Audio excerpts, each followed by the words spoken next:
Hello students, continuing with our chapter Absorption by Roots, the processes involved.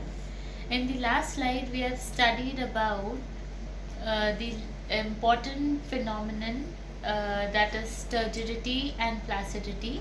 We even understood about the processes of plasmolysis and deplasmolysis, and we had ended the slide by understanding two important uses of turgidity to the plant body.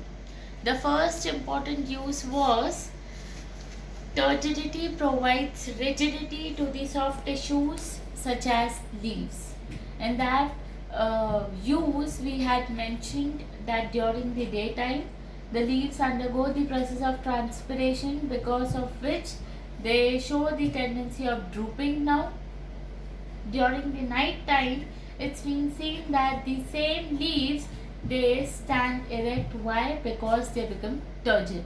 So this is one of the major important use of turgidity to the plant body.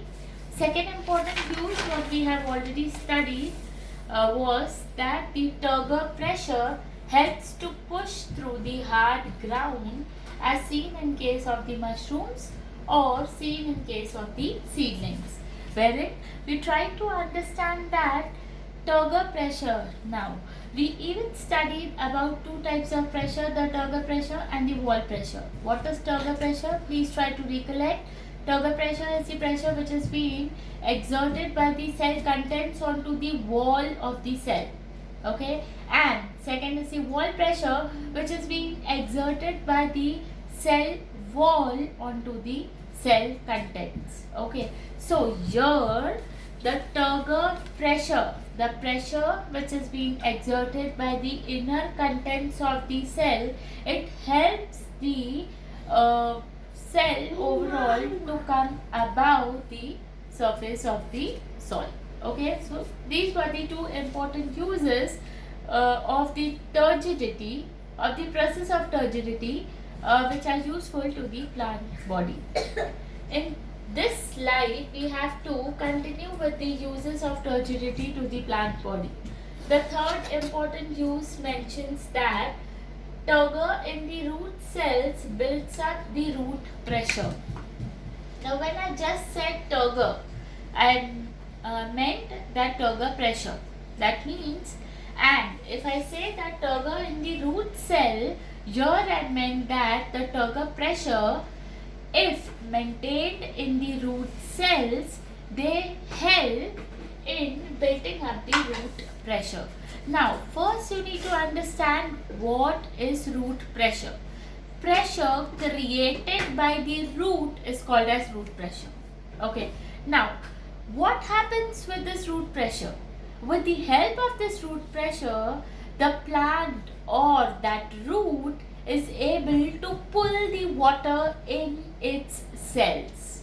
That is what is called as root pressure. And why is that water required? So that it can transfer that water to the upper parts of the plant body, right? And this is what we have to study in this part and in this use of turgidity to the plant body. That is, the turgor in the root cell builds up the root pressure. Okay, so what is the definition of root pressure? Let us first understand that, and then we'll take a simple experiment or an example to understand it. Okay, so what is root pressure? Heavy pressure develops in the roots due to the continuous inward movement of the water through the osmosis. I am sure by now you all know what do we mean by osmosis, right? Which helps in the ascent of the cell sap. Ascent of the cell sap means the upward movement of the cell sap. Okay, what is cell sap? The liquid, the fluid which is present in the vacuoles of the plant cell. Now, upward through the stem is called as root pressure. Okay, I would just want to repeat it. I said that it is the pressure, heavy pressure developed by the roots. Why? Due to the continuous movement of the water through the process of osmosis, which helps in the upward movement of the cell sap. How? Through the stem is called as root pressure. Okay. Now, if we consider an example, now in an example, what you have to consider, you have to take a well-watered pot plant. Okay.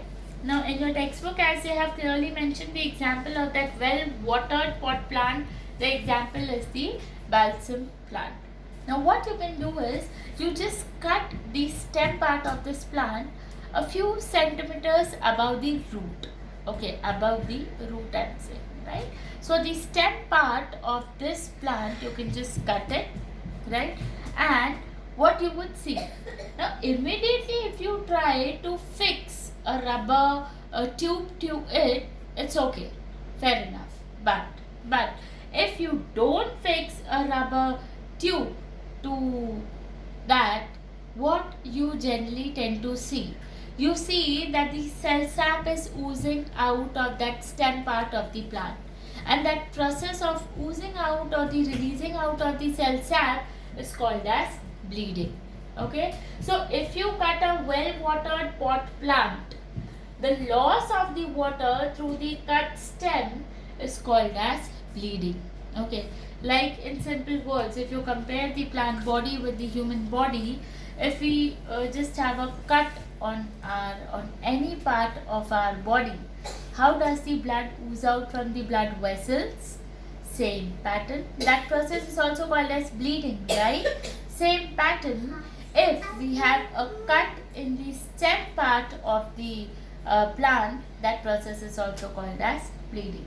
Okay. Now, focusing on the experiment which is being shown in your textbook. What is this experiment about?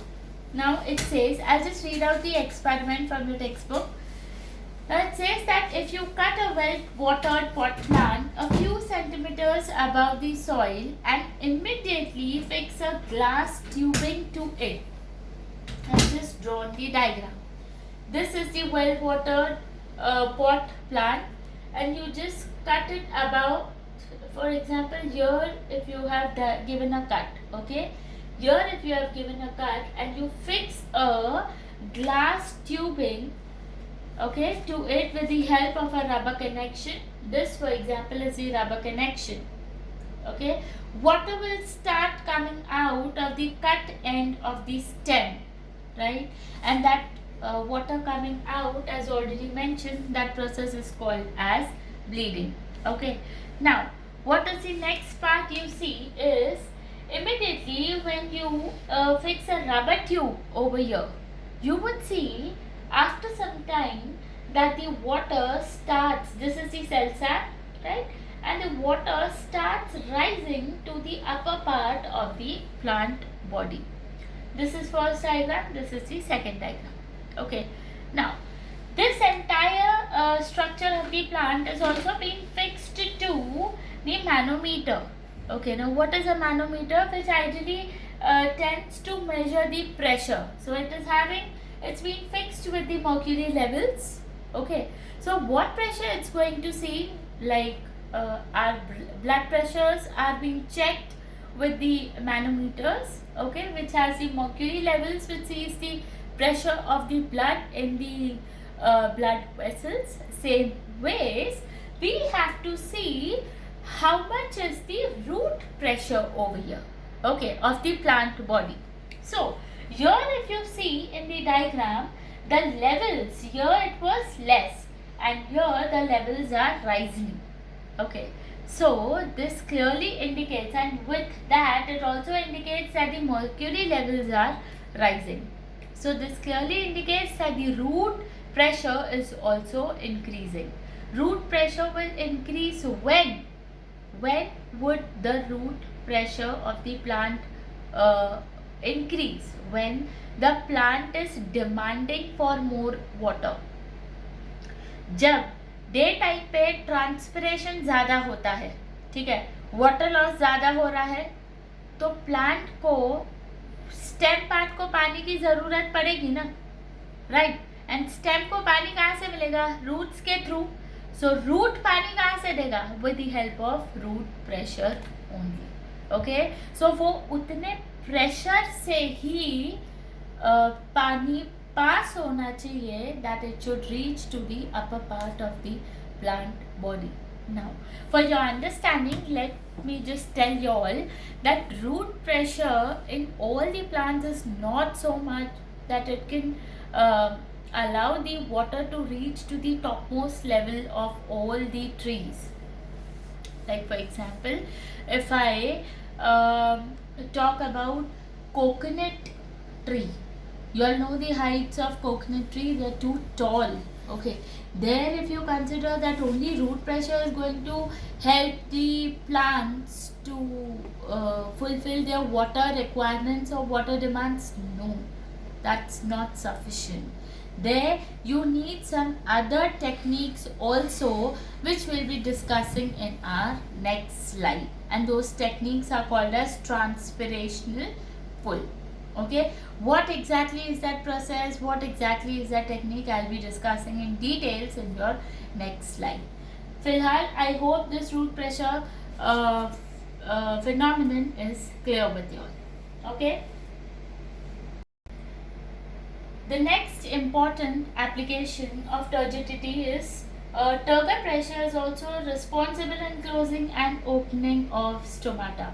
Now we all know by now that stomatas are what? They are the openings which are present at the lower epidermis of the leaf, and the stomatas are made of guard cells. Now these guard cells are kidney shaped cells. Okay. Now how is turgidity responsible or turgor pressure responsible for the opening and closing of stomata? Yes, we all know by now. Why do I say that? Because you are through with your chapters photosynthesis and transpiration. So I'm sure that your concepts in those chapters are pretty clear, and you'll know that how is your opening and closing of stomata, guard cells related to the opening and closing of the stomata. Okay, so my dear students, the opening and closing of stomata depends on the turgidity as in swelling of the guard cells. What happens is, if you notice the structure of the guard cells as I have drawn, these diagrams are not shown in your textbook. It's only for your understanding that I have made it in this slide. So what happens during the daytime is, if you just exactly see the structure of these guard cells, so the inner wall of the guard cells is thick and the outer wall, if you compare it with the inner wall, is comparatively thin, right? And these are kidney shaped guard cells. During the daytime, the plant generally undergoes the process of photosynthesis where it prepares its own food. Now for the process of photosynthesis, a common reaction, I would just write it down here. For photosynthesis, plant needs carbon dioxide, they need water, and they can make their food, that is glucose, and they release out oxygen. I hope everyone knows this reaction of photosynthesis. Okay, now as you all know that water is one of the requirement or demand for the plant to make glucose in the process of photosynthesis. So by default, the osmotic pressure, that is of this cell, that is your guard cell, increases. The osmotic pressure of the guard cell increases, because of which they start taking up the water from the neighboring epidermal cells. So water from this cell start entering in this cells. Because of that, it results in the swelling of the cells. And वो cell swelling इस तरह से होती है that just imagine two kidney shaped cells or kidney shaped balloons which are placed just close to each other. Okay, and the moment they start swelling, they create an aperture in the center. Aperture means an opening in the center, which is called as stomatal opening, and this guard cells are now turgid cells, and therefore during the daytime the stomatal opening is open. Okay, the aperture is open. During the night time, what happens is there's no reaction of photosynthesis, So the OP, that is osmotic pressure demands, are not required. Endosmosis नहीं होता है, क्या होता है? एक्सोऑस्मोसिस. The water from this guard cells goes on to the surrounding neighboring cells. So what happens is the inner walls, they flatten. Just look at the structure. It is the same, just that these are yet swollen. That was a mistake in the diagram. Just that what I can do is, the cells should not be swollen. Sorry, I'll just take a black marker. These are not swollen cells. Now they are flaccid cells. Okay? I hope the diagram is clear. Right? So these are now flaccid cells where you can see that the aperture is now closed. Just two cells, but these are not swollen, but these are flaccid cells. So this is how it is the process of turgidity that helps in the opening and the closing of the stomata. Okay? And this is the fourth important use of turgidity to the plant body. The fifth important use, and this is very important, my dear students, turgor moment. Now, very interesting, right? We all are aware of the fact that touch me not plant. The name itself says it's called as mimosa. Okay, so the name touch me not. The moment you all touch it, what happens? Drooping of the leaves. The moment you all just touch one leaf, after few seconds, or maybe after few maybe 3 or 5 seconds, what do you all notice? Rest all the leaves start drooping slowly. Now what exactly happens in this process? Is it some miracle? कोई जादू है? क्या हो रहा है? What is happening in this process? Not only in touch me not, but you must have heard about the insectivorous plants where the moment an insect sits on that plant, okay, the leaves close. Okay, that is one another example. And third example here is sunflower, which shows heliotropism. I am sure you all don't know what is heliotropism, because you all are yet to cover the chapter chemical coordination in plants. But sunflowers, you all must have heard about the fact that sunflowers move in the direction of the sun. As in, the moment sun rises in the east, sunflower rises in the east. The moment sun sets in the west, you would see that the sunflower droops in the west. Now, how are these movements possible, and what are these movements called? These all movements are called as turgor movements. And what happens in this movements? When you all just take an example, let me consider only one single example among all these movements, that is the touch me not plant, for example. Okay, so when you all touch the plant, a stimulus is passed to the plant body. Here there are two things that are happening together: hormonal actions, along with that the turgidity and flaccidity phenomenons which are happening together. Now, the moment you all touch, the stimulus is being passed. No, don't mean an impression that the plant body is having nervous system, but definitely they do have hormones in their body.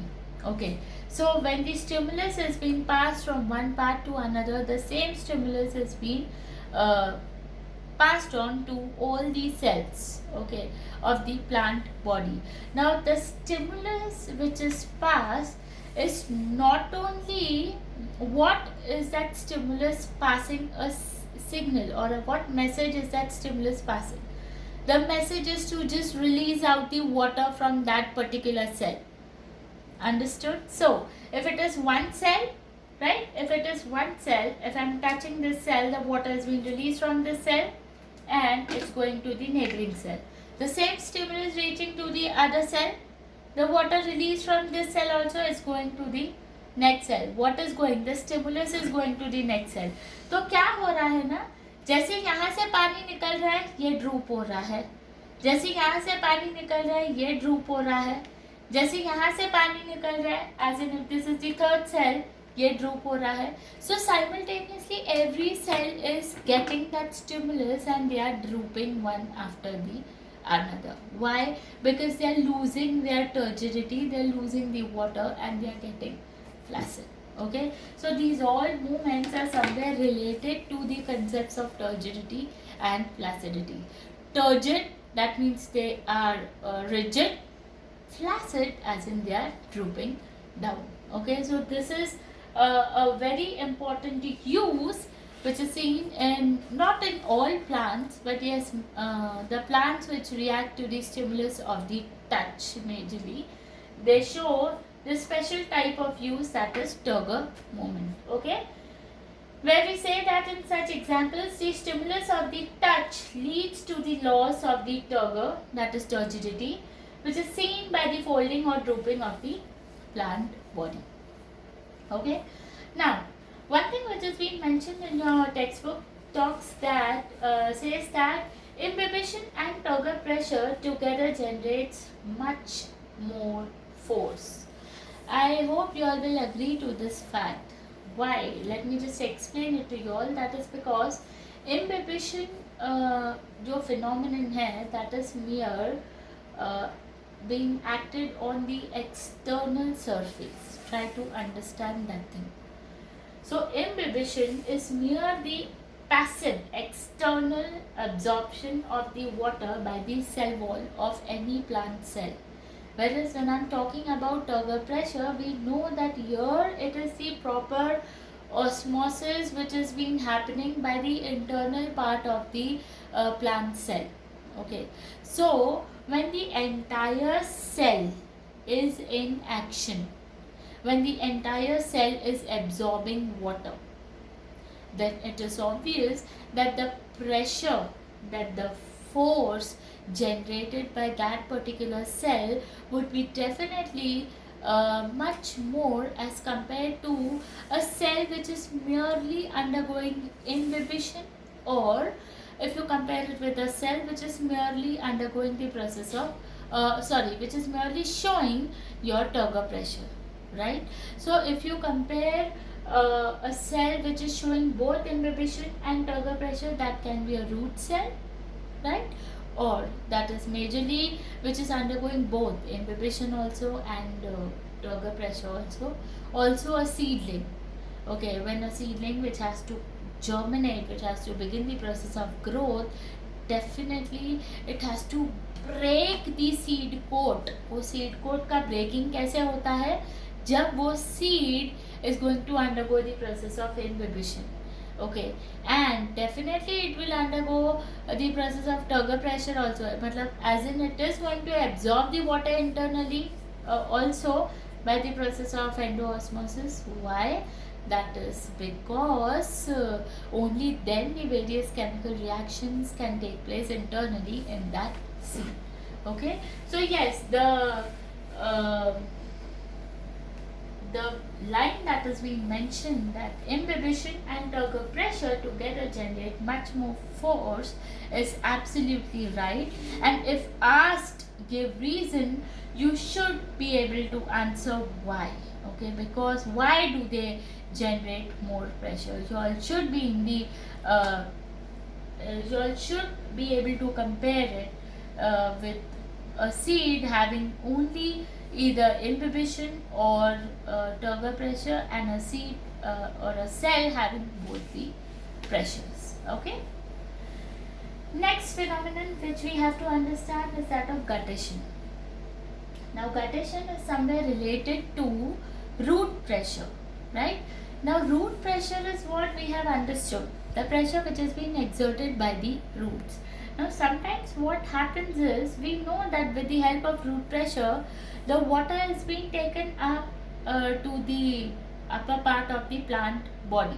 Okay, it reaches the stem part, and then from the stem it goes to the leaf part of the plant body, right? Now sometimes the root pressure is very high, and because of this high root pressure, what happens is, the water comes out through the ends of the leaf veins. Definitely it's not going to come out through the stem part. Okay, It's going to move directly up through the stem part, but the moment it reaches the leaves part, it is going to come out from the ends of the leaf veins. And you would see the tiny drops which come out along the margins or the tips of the leaves, especially seen in the early mornings. And this excessive loss of the water in the water droplet form, okay, is called as guttation. Okay, so why is guttation seen? Because of high root pressure, right? So I hope the small concept of guttation is also clear with you all. That's all with this slide. Thank you.